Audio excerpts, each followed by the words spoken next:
Bonsoir et bienvenue dans notre formation du jour diplôme en sécurité et hygiène alimentaire. L'hygiène alimentaire, c'est une partie très importante dans l'industrie alimentaire. C'est-à-dire, il est important car le premier pas essentiel de l'hygiène et la sécurité alimentaire, c'est de savoir faire la propreté. Premièrement, l'hygiène personnelle, laver les mains avec du savon avant de manipuler les aliments. Après avoir allé aux toilettes, après avoir touché la surface surfaces contaminées, après avoir fait d'autres travaux, touché d'autres ustensiles, il faut toujours laver les mains. Il faut faire la séparation entre les aliments cuits et les aliments non cuits pour éviter la contamination croisée. C'est quoi la contamination croisée? C'est lorsque on a rencontre entre les aliments crus et les aliments cuits. En ce sens, on parle de contamination croisée. Ou bien on peut y avoir des aliments cuits crus tels que la viande qui se touche avec les légumes. Lorsque la viande se touche avec les légumes, la viande crue avec les légumes, on a aussi de la contamination croisée.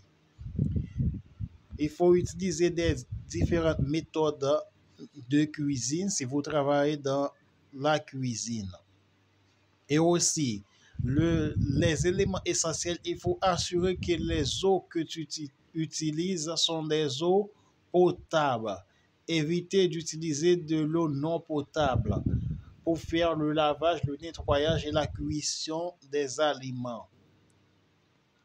La microbiologie alimentaire, c'est une partie qui nous permet de savoir les différents micro-organismes présents dans les aliments qui peuvent faire des impacts soit sur sa qualité, sa sécurité, sa conservation ou différents éléments plus avancés tels que des maladies causées par les aliments. On a des micro-organismes bénéfiques, ce sont des micro-organismes qui sont fermentés, c'est-à-dire qui produisent par l'aliment lui-même, tels que le fromage, le pain, la bière. Ici, on a des micro-organismes bénéfiques qui ne produisent pas de denrées pour le corps humain. Les micro-organismes non bénéfiques, lui, et ce sont des micro-organismes qui produisent d'autres difficultés. C'est-à-dire, les micro-organismes non bénéfiques tels que pathogènes, ce sont des micro-organismes qui peuvent causer des maladies chez les humains, les animaux et les plantes. C'est-à-dire, ce sont des bactéries pathogènes. Ces micro-organismes se reproduisent eux-mêmes, tels que les bactéries qui se produisent à l'aide des déchets alimentaires.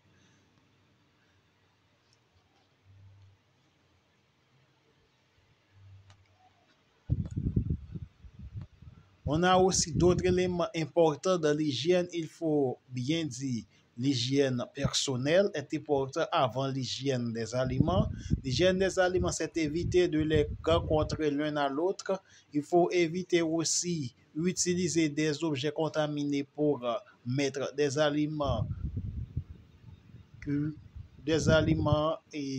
sont déjà crus, qui non seulement ne sont pas crus, des aliments qui sont déjà cuits, il ne faut pas mettre des objets contaminés.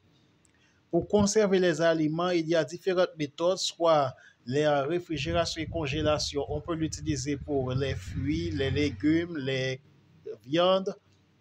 Le séchage, on peut l'utiliser aussi pour les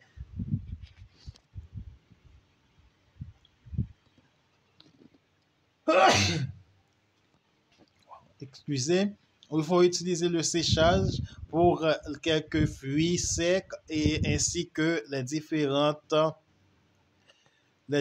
condiments. C'est-à-dire, c'est pour les différentes plantes de aromatiques. Les différentes plantes aromatiques, c'est-à-dire pour donner le goût, on peut les sécher aussi. Il y a d'autres méthodes d'emballage sous le vide, etc.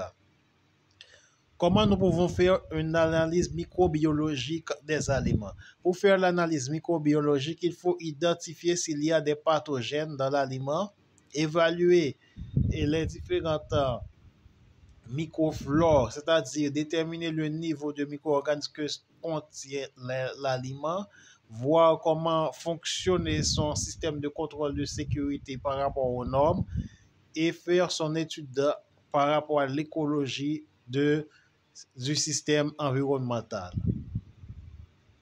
L'analyse est composée des éléments qu'il faut utiliser tels que la culture, la culture microbienne, la technique moléculaire, la technique d'immunologie et l'analyse des biofilms. Des méthodes qui nous permettent de savoir quels sont les différents niveaux de micro-organismes que contient l'aliment. La gestion des déchets.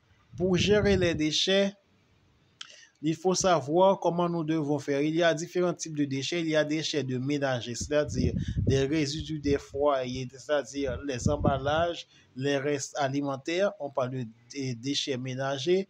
Les déchets industriels, c'est-à-dire des produits dérivés de la fabrication qui sont très dangereux. Il y a des déchets biomédicaux qui proviennent de la santé. Les déchets électroniques qui proviennent des appareils électriques. Les déchets de recyclables qui peut être réutilisé. Les différents déchets, il faut savoir comment gérer les déchets afin d'éviter que les bactéries se reproduisent.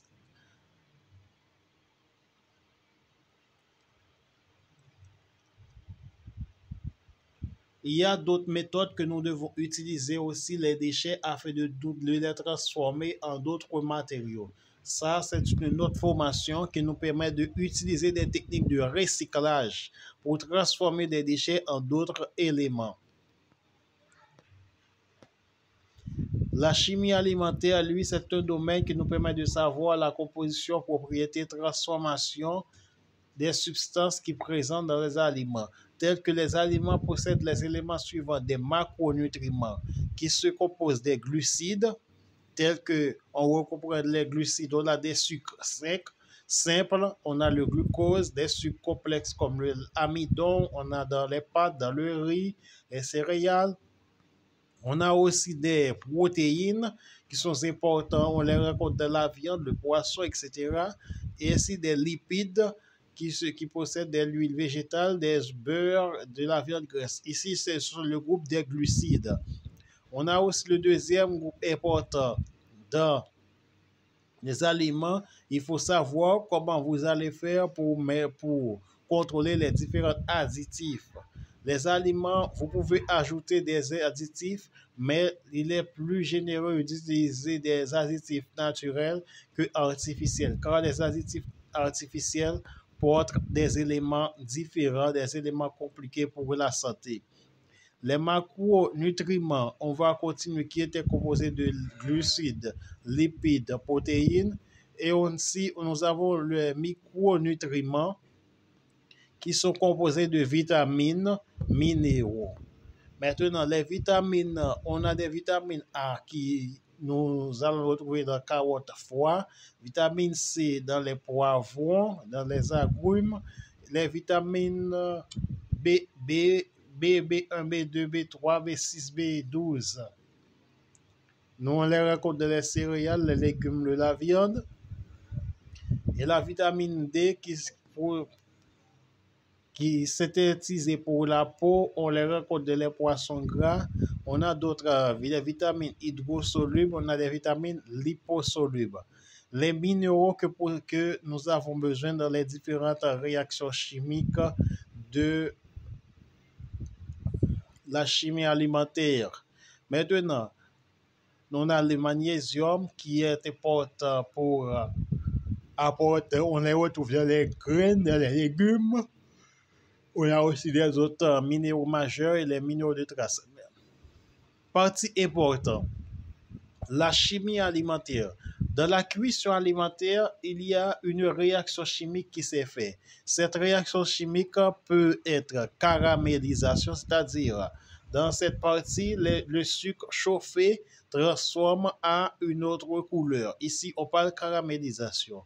On a la réaction de Maillard. C'est une réaction chimique qui se fait par des acides aminés, protéines et des sucres qui se produit à des températures élevées, telles que on peut mettre les personnes qui utilisent de la viande dans le sucre pour lui donner de la couleur. Ici, on parle de réaction de Maillard. Dégradation des vitamines. Lors de la cuisson, certaines vitamines, notamment les vitamines sensibles à la chaleur, comme la vitamine C et certaines vitamines du groupe B, peuvent se dégrader. C'est-à-dire, lorsque vous utilisez des éléments tels que les poivrons, les citrons, qui donnent de la vitamine C et d'autres éléments de la vitamine, dans le vitamine B, si vous utilisez ici à une température très élevée, ici, vous allez perdre